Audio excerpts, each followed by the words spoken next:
Good evening, everyone. You are watching the Wolverine Pack here at UVU. I'm Wyatt Peterson. And I am Meg McKellar. First, let us give you the headliners for this week. The UVUSA executive officials and general student body discussed new parameters surrounding the race for student offices. Skyrocketing egg prices are a heavy burden for college students. What is causing the price increase, and how are we coping with the changes? In addition to that, UVU's housing services can help students from all demographics to find housing. They can help buy and sell contracts and understand the legality of lease agreements. President Astrid Tumenez shared at the State of the University to discuss UVU's success and opportunities for 2023. And for our final story, Stable Diffusion AI is challenging the laws and rights of artists. The new collage art tool has gotten the attention of lawsuits of ethicality. We'll have more on all of these stories coming right up.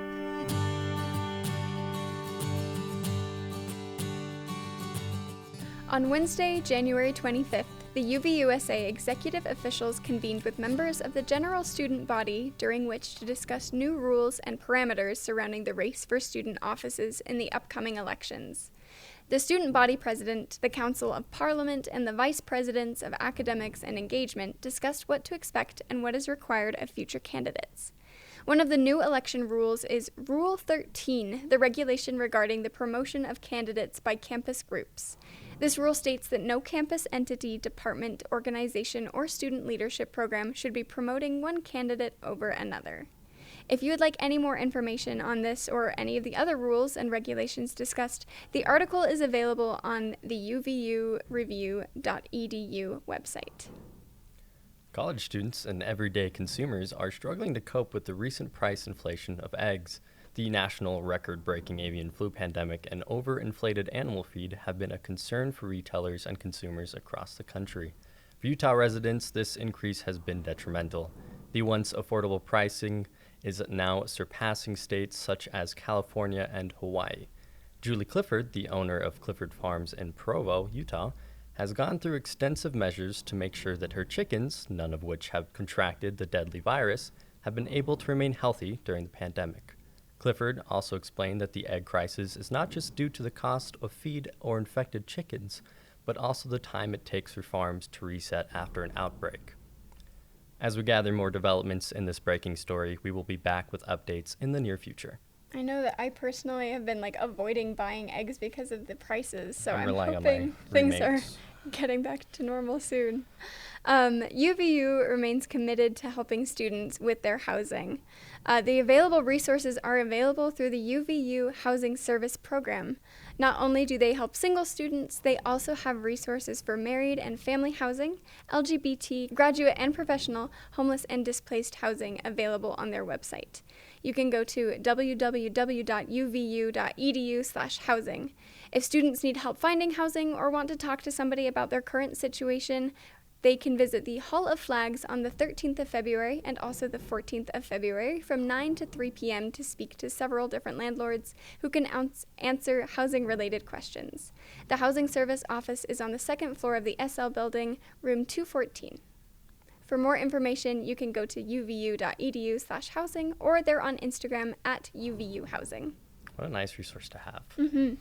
In other news, the Nordis Center will be presenting Hansel and Gretel and Other Tales on the 16th and 18th of February. More on that now.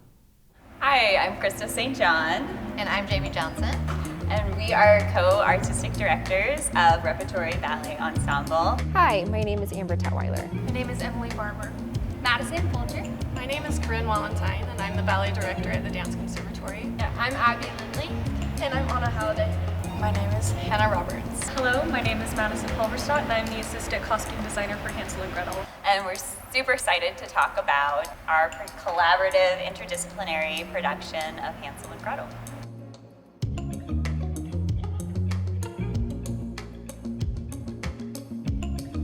So this production taps the resources of the UVU Department of Dance, the UVU Department of Art and Design, and the UVU Department of Theater, and we've all come together to create this wonderful new story ballet. Everyone put a little bit in. All aspects of design, so set, production, costumes, dance, of course, and all of the props. And we all collaborated and came up with something really awesome. My my personal favorite projects that I got to work on was the gumdrops, which have these larger-than-life pants and fun little fez hats to kind of bring that candy element into Hansel and Gretel. My role in the play was to come up with designs for the sets, so I helped paint them. So my role in the ballet is the Mother and the Witch for the Blue Cast. I'm most excited. This is a very different character for me. I think something that's really special about Hansel and Gretel is that it is a narrative ballet. You get to see a full story production, which I think is really unique.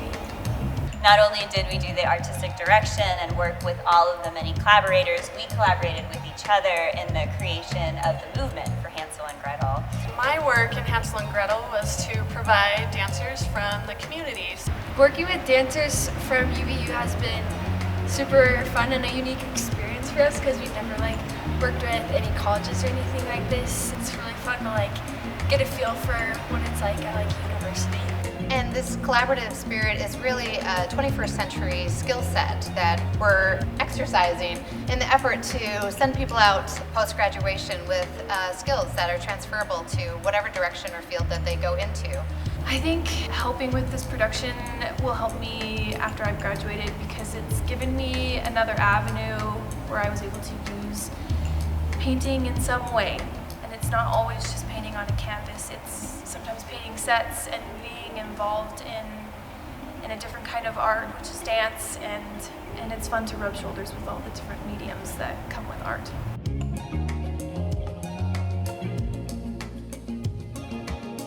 On January 26th, President Astrid Tumenez shared a message of growth and success with students, faculty, and supporters during her 2023 State of the University address. Tumenez revealed the graduation rate has increased since 2020 from 6,410 graduates to 11,743 graduates in 2022. UVU's retention rate for the last school year was a 68% increase from the year prior. Tumenez praised student athletes who competed in national competitions, those who traveled overseas to speak at conferences, and our 38 new tenured professors and 17 new full-time professors. New rankings showed us in the top 20% of U.S. colleges for economical mobility. She also talked of new innovations at UVU, like the $38.5 million for the soccer stadium being built on campus, and the Scott M. Smith College of Engineering and Technology building. It's easy to keep an eye on the future with all of these changes happening around campus. In other semi-futuristic news, there has been an uptick in discussions on artificial intelligence in the last few weeks, especially around Stable Diffusion. Stable Diffusion AI is challenging the laws and the rights of artists. This new tool has gotten the attention of a lot of lawsuits going on currently about ethicality. The AI software was released back in August of 2022 by a company called Stability AI. Stable Diffusion contains unauthorized copies of millions and possibly billions of copyrighted images without the knowledge or consent of the artists. At minimum, Stable Diffusion's ability to flood the market with an unlimited number of infringing images will inflict permanent damage on the market for art and artists. Stable Diffusion isn't the only AI tool out there, though, and it is not just affecting artists. ChatGPT is a tool language-based that is affecting professors and students here on campus. Let's see what they have to say about it. Recently, AI, especially language-based AI, has become a bit of a big deal. I'm here on campus to go and ask what you guys think about it. So what do you know about ChatGPT? I think it's one of the best things ever made, and it will help you learn a lot of stuff. Very little, but I have played with it. I asked it to write a song. I don't know anything, to be honest. And what are your thoughts on AI language models becoming more advanced? Honestly, I think the first thing that comes to my mind is we should do something about it. If nothing happens, then it's obviously a lesser problem than it needs to be. I think it'll be a wonderful thing to help advance other inventions and the future, as long as we make sure that we have other things that can keep it in check. My concern is just using art that's on the internet for the advantage of AI. I think there's a lot of copyright issues that we've already seen talked about in the media really recently. I I do think what ChatGPT is doing is so advanced. Like, What ethical concerns do you have regarding AI? yeah, I have a ton of ethical concerns about like if I post like art or writing on Instagram or like Tumblr, is like ChatGPT or like AI art creation like kind of farming that and using it without giving me any money credits. I don't give it permission to use it. And it brings up this question of like what on the internet is like free to access for that kind of stuff and what isn't. And now I'm kind of like afraid a little bit to post that kind of stuff online just because I don't want it to show up in some chat GPT if someone's like, create a story about a villain who has horns. Plagiarism. Right now, probably maybe just cheating with ChatGPT on different things. I think if people used it smart, then it wouldn't really be an ethical concern. In your opinion, what steps should be taken to ensure that AI is developed correctly and used properly? Honestly, I don't know if there's much that we can do. If someone wants to do it, then they should be able to do it. There's one guy that did ChatGPT 0. If you heard about that, it's like a checker for people that have used ChatGPT and then turn it into something like that. I think things like that would be good.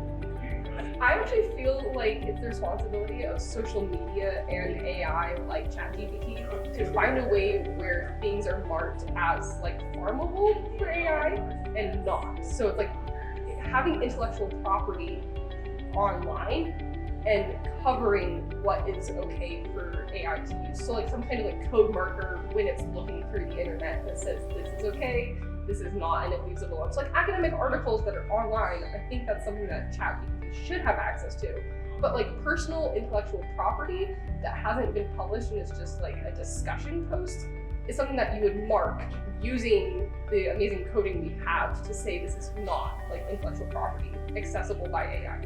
Let's make sure that we get it under control and nobody plagiarizes anything, and that if we do use somebody else's work, that we use our own words, and if so, that we swap up the wording so that it's our own work rather than using somebody else's.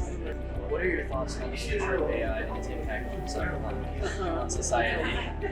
I think if we don't address the concerns, then it's going to become a bigger problem. And when it becomes a bigger problem, then a lot of people aren't going to be happy and it will turn into more and more lawsuits. But we should take care of the problem now before it gets too out of hand. I'm actually really excited about AI in surgery. I had a tumor earlier this year, and they actually used like robots and whatnot for the medical stuff that I was experiencing.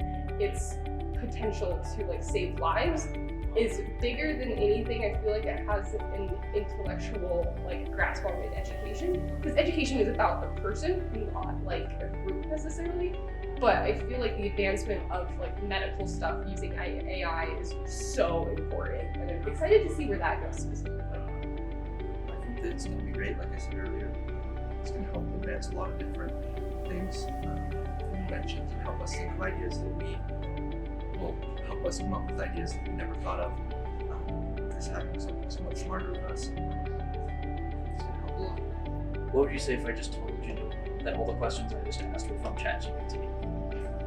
Not surprised. I would not be surprised. I think that's something that we're, thankful we can use AI for. That'd be super sick. Well, they did. Really? I'm being serious. As we can see, the general consensus is that AI is good. I mean, heck, it's even being used to save lives. However, we do have to set boundaries before we get in trouble for it later down the road.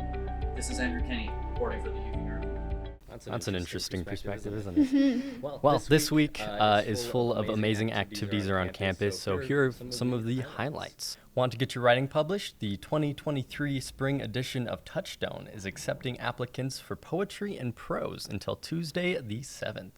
Wednesday the 8th at 6 p.m., the men's basketball team will be facing off against California Baptist University at the UCCU. Be sure to get your tickets and support our team. Thursday the 9th, as part of the Impact Lecture Series, Dr. Shireen Keel will be speaking from 12 to 1 about the foundations of education and diversity. There will also be lunch and snacks provided, so be sure to head over to the Sorensen Center, room 105. Club Rush is also happening this week, though the 8th and 9th from 10 a.m. to 2 p.m. both days. All kinds of clubs from campus will be gathering at the Grand Ballroom. Don't forget to stop by and get involved. There's like a study that came out that said that getting involved on campus is the best way to have a good, solid college experience, and also you have a higher chance of graduating. So if you're looking to get involved on campus, I would highly recommend checking out the Club Rush. That is all that we have for you this week here with the Wolverine Pack. Thank you so much for tuning in. For more information on any of these stories or any of our other articles written throughout the week, you can find us at www.uvureview.com. You can also keep in touch with us throughout the week on Instagram and Twitter at UVU Review and on Facebook.